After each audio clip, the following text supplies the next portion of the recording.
Olá pessoal, nesse vídeo eu queria alertar. Mais uma vez, eu já fiz um vídeo aqui sobre a caridade para comentar e para criticar, falando sobre política e tudo mais, na época até em que o Moro pediu para sair do governo e estava todo um alvoroço nas redes sociais. Mas me permitam fazer mais uma observação quanto à questão da humildade. A humildade agrada o coração de Deus, né? A humildade, a obediência, né? Seguir Maria por si só, né? Já faz com que a gente se configure nessa humildade. E quando a gente vê outras pessoas colocando suas opiniões, né? Nessas lives da vida, e tá muito comum isso agora, né? Um monte de live para tudo que é lado. A gente, mesmo sem querer julgar, a gente percebe que espírito que está naquela pessoa. Seu espírito da soberba, seu espírito da humildade. A pessoa vai e te apresenta uma vida santa, com a sua família, né? Devota à oração, acha tempo na sua vida para oração, dá todo um testemunho e para falar está carregada de soberba. Isso é um pecado muito comum nos nossos tempos e de forma muito, muito especial entre os cristãos, que são aqueles cristãos que se consideram mais próximos de Deus. Isso é uma grande armadilha do demônio. Por quê? Porque os erros grosseiros dela ela vai perceber. Ela não vai perceber essas sutilezas da fala dela. Quando ela fala de algum irmão, quando ela fala do seu ofício, do seu trabalho, da sua profissão, né, que eu sou isso, que eu sou aquilo, que eu faço, que eu aconteço, que eu subjugo. Então, assim, eu fiquei muito chateada de ver. Por quê? Porque são testemunhos que tinham tudo para ser muito bonitos. Caminhos de perfeição, como nos ensina Santa Teresa. Por isso que eu peguei o livro de Santa Teresa d'Ávila aqui. Eu tenho o resumo dos livros dela, né? Resumo não, eu tenho a coletânea dos livros dela, né? Tem todos os livros em um só, da editora Loyola. Esse Obras Completas aqui, vocês devem conhecer. E eu separei algumas leituras que eu acho muito importantes, porque nós, nos nossos comentários escritos, verbais, nas nossas lives, né, seja você conhecido ou não conhecido, não importa. Se tiver uma pessoa te olhando, você pode ser um mau exemplo para aquela pessoa. E é por isso que eu quero fazer esse vídeo, mas eu quero pedir ajuda do Espírito Santo para a gente conseguir entender que pedra de tropeço é essa tão minúscula que as pessoas às vezes não percebem, né? Então vamos pedir ajuda dele. Em nome do Pai, do Filho e do Espírito Santo. Amém. Vinde, Espírito Santo, enchei os corações dos vossos fiéis e acendei neles o fogo do vosso amor. Enviai vosso Espírito e tudo será criado e renovareis a face da terra. Oremos.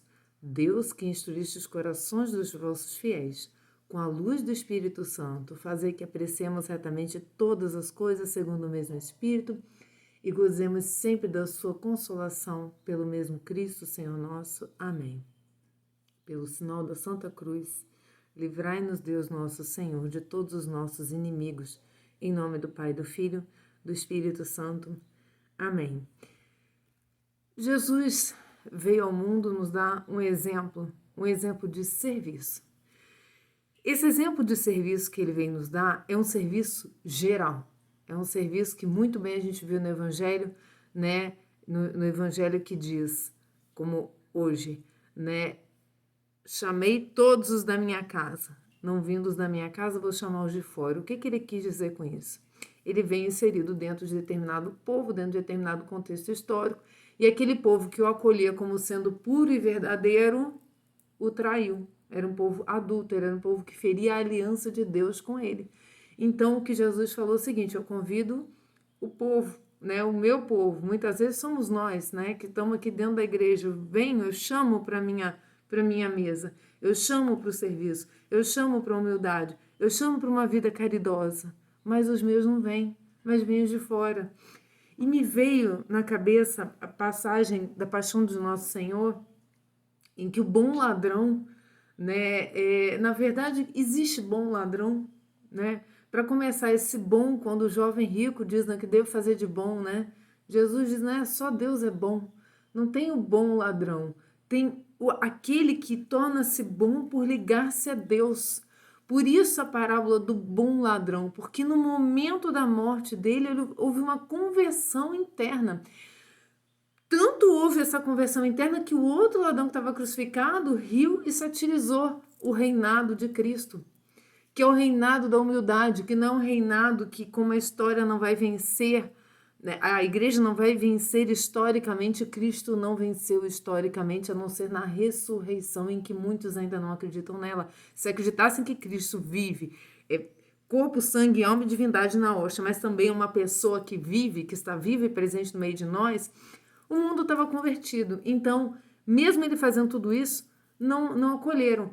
Pior ainda eram aqueles que estavam morrendo junto com ele, né? Morrendo junto com o próprio Deus, né? Imagina, você tem tudo para ter um triunfo histórico, né? Sair da cruz, sair andando e converter uma cidade inteira. Mas o reino de Cristo não é desse mundo. O reino não é da soberba.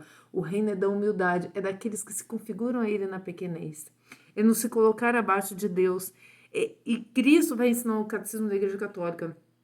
Cristo falou na cruz, tenho sede. Que sede é essa? É a sede do nosso amor, é a sede da nossa correspondência. E pior coisa que tem é quando a gente acha que está correspondendo esse amor, que a gente é um cristão que se veste bem, que se comporta bem, que reza de madrugada, que vive fazendo texto, que faz novena, que vai na missa, que não pede, que vai às vezes na missa todo dia de semana e se julga melhor que os outros. Se julga melhor que aquele que não encontrou o caminho. Então, assim, para começar, começo de conversa, se você encontrou o caminho dentro do seu coração, você acredita nisso? Glória a Deus, nosso Senhor. Continue, apegue-se a isso, mas seja muito mais alegre de ter encontrado o caminho para você mesmo, seja caridoso com quem não encontrou, aqueles piores mesmo, aqueles que estão fazendo as maiores barbaridades. Aí a nossa fé, configurada a Cristo, se traduz no comentário caridoso, na maneira de falar caridosa.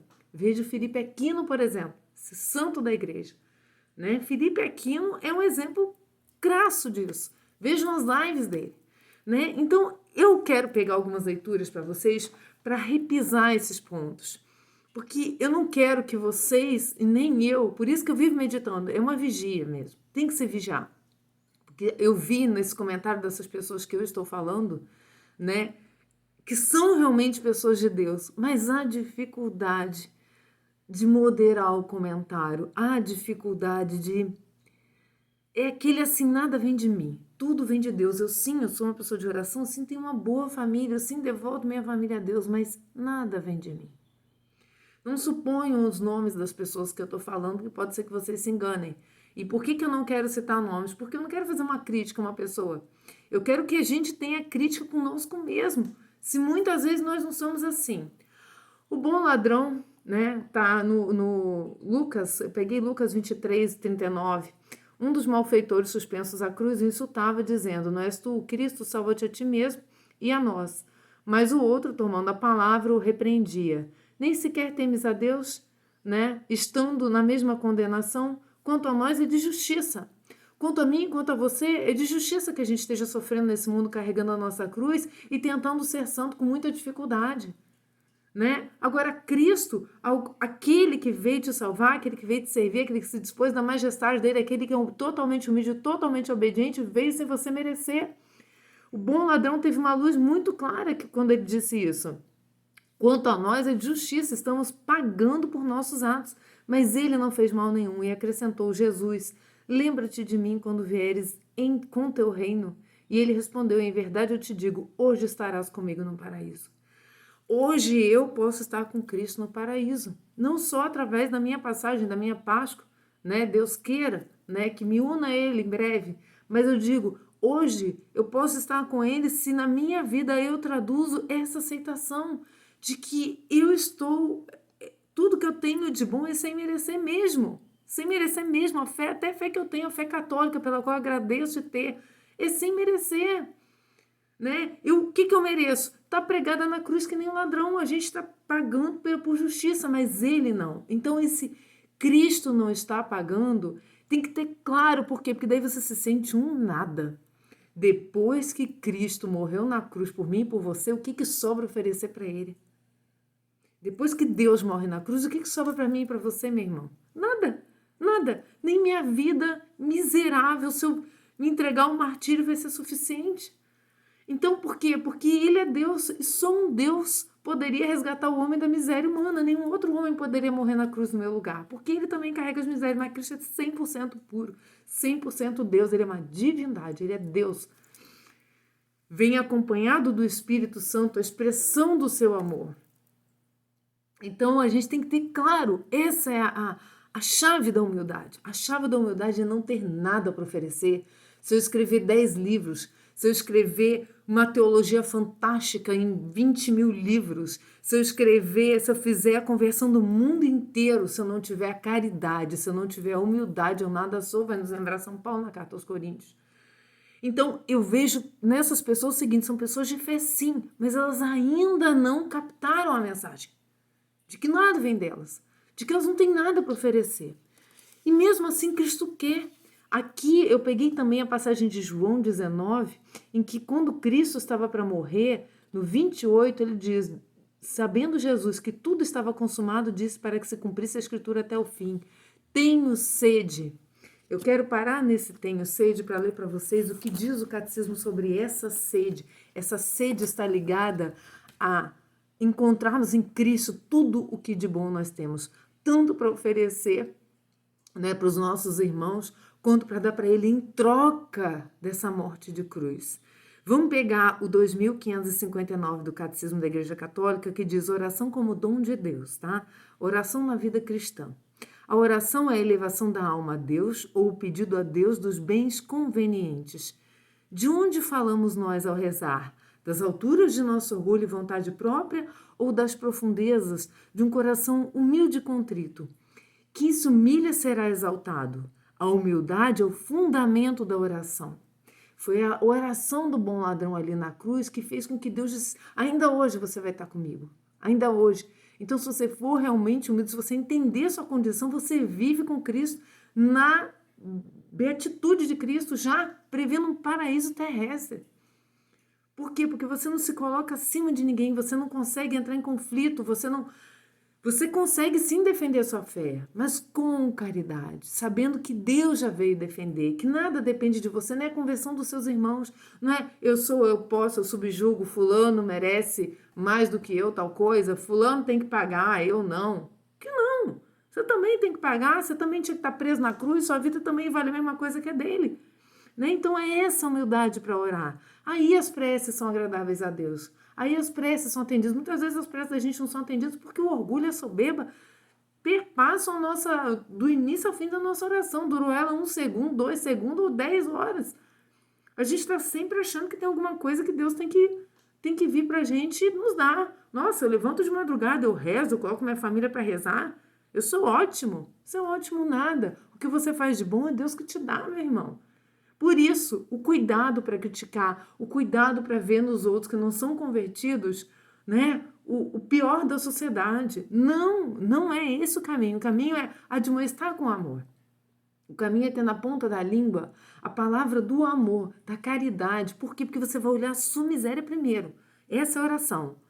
A humildade é a disposição para receber gratuitamente o dom da oração. O homem é um mendigo de Deus. Tá aqui, ó. Tô rezando, tô aqui com a mão assim. Me dá, Senhor.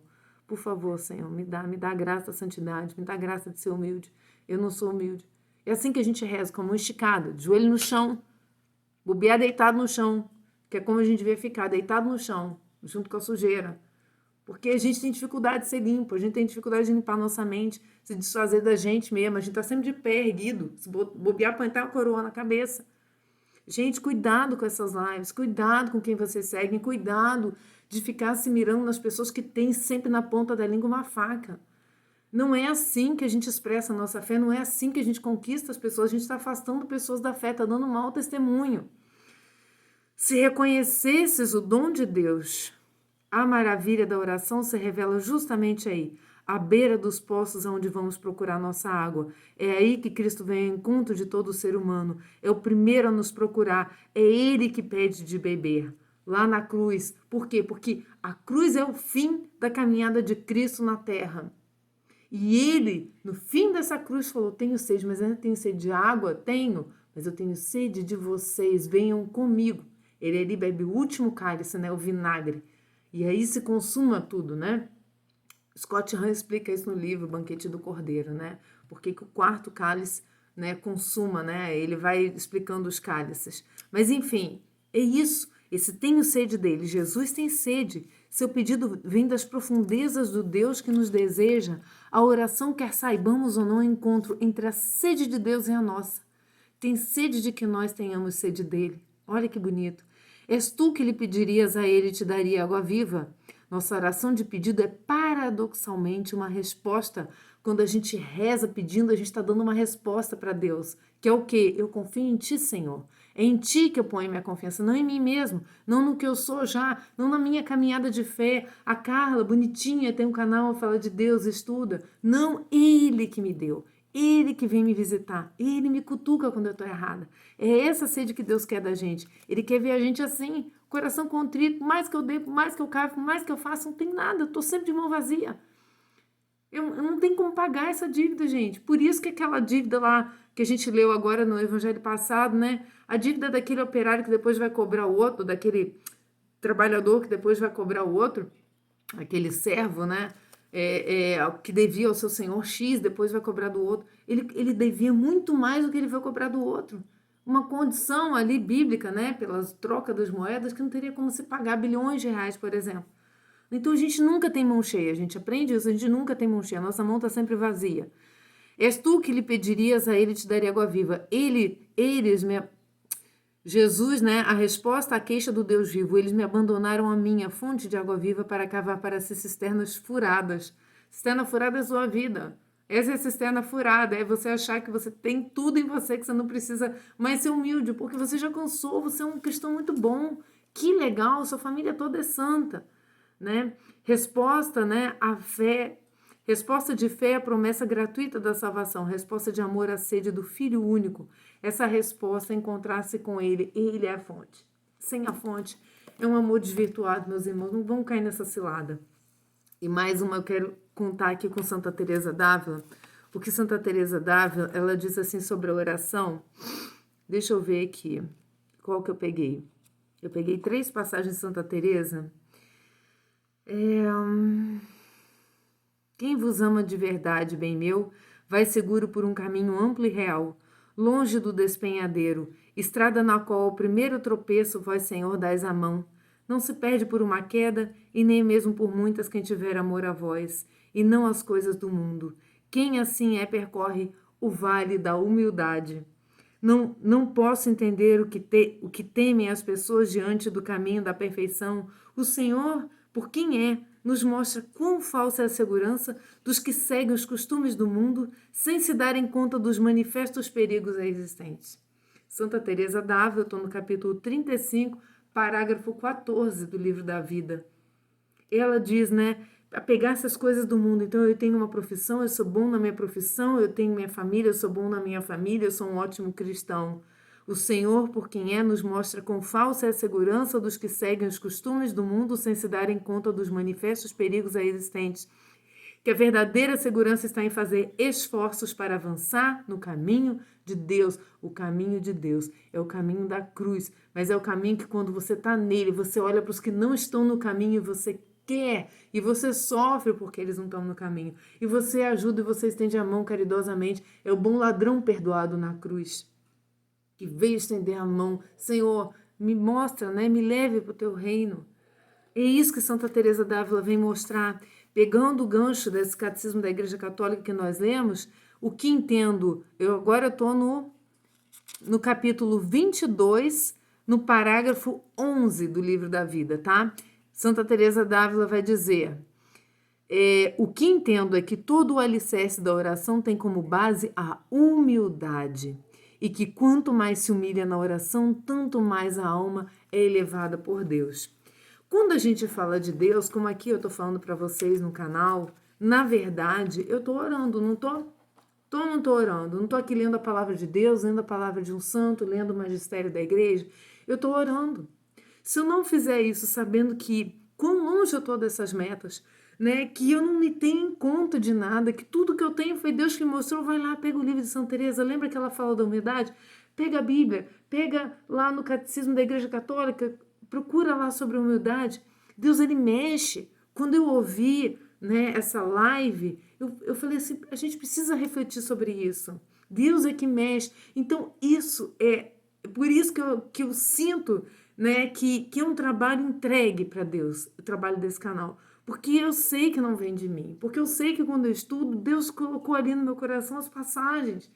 Ele toca, ele mexe. Porque ele sabe que eu não tenho essa capacidade. Eu canso de dizer isso. Meus familiares, quando vêm e fazem um comentário bondoso, eu falo, gente, não tem como isso vir de mim. Meu cérebro eu tenho muita dificuldade de memória, eu tenho muita dificuldade de tanta coisa. Deus vai lá e toca. Uma serva inútil, como disse Santa Teresa d'Ávila também, que a gente é inútil. Do que a gente tem que se regozijar? Por ter uma família bonita, por estar sempre rezando, por eu me acordar de madrugada para rezar? É essa a minha lógica? É o que vem de Deus, meus irmãos. Aí quando você percebe que vem de Deus, você sabe que você não tem nada para se louvar. A não ser que Deus inspirou no seu coração a fé católica. Né? A fé que tem a ajuda dos santos, do magistério de uma igreja firme, de milenar, né? De milênios. Né? Então, para terminar, eu queria terminar com essa leitura também de Santa Teresa d'Ávila, já que a gente pegou bastante de Santa Teresa d'Ávila, tá? Eu estou aqui no capítulo 37, parágrafo 6º. Ó Rei da Glória, vamos rezar aqui com Santa Teresa, né? É bom a gente colocar a mão no coração e falar com Deus assim como ela fala e nos ensina. Ó Rei da Glória e Senhor de todos os reis, vosso reino não é uma armação de pauzinhos, pois não tem fim. Não se precisa de terceiros para chegar a vós. Basta perceber vossa pessoa para logo saber que sois o único a merecer ser chamado de Senhor, pela majestade que mostrais. Não são precisos acompanhantes nem guardas para que se saiba que sois rei. Aqui na terra, estando só, um rei não é reconhecido como tal, necessitando de todo um aparato exterior para que isso aconteça, pois do contrário, ninguém o teria por nada. Isso acontece porque não vem dele a aparência de poderoso, pois a sua autoridade vem de outros. Ó Senhor meu, ó Rei meu, quem poderia descrever agora vossa majestade? Não se pode deixar de ver que sois o imperador. Por serdes vós quem sois? Ver vossa majestade causa assombro, e mais assombra, Senhor meu, ver ao lado dela vossa humildade e o amor que demonstrais por alguém como eu. Tão logo perdemos o primeiro espanto e temor de ver a vossa majestade, de tudo podemos falar convosco como quisermos, embora nos fique um temor ainda maior de não mais vos ofender. Isso, porém, não vem do medo, do castigo, Senhor meu, pois este nada importa diante do mal que é vos perder. Não é por medo de ser castigado, mas é por perder a alegria suprema do convívio com o Rei, Rei do universo, Criador do universo, que trouxe um miserável de um ladrão na cruz para o seu reino e que vai juntar todos os outros miseráveis que estão à nossa volta, incluindo nós mesmos, para o seu reino. Então, era essa mensagem que eu queria deixar. Cuidado com as pessoas, como colocam o seu caminho de santidade para as outras, muitas vezes fazendo com que as outras tenham uma admiração ou queiram imitar, e tem essa pedrinha de tropeço no meio do caminho, né? Não imite 100%, imite Cristo. Imite Cristo, né? A gente já tem aquele livrinho lá, né? A imitação de Cristo. Então é isso. Queria deixar essa mensagem para vocês e reflitam bastante, porque é um assunto bastante escorregadio, é fácil cair nessa cilada. Fiquem com Deus, até mais, salve Maria Santíssima.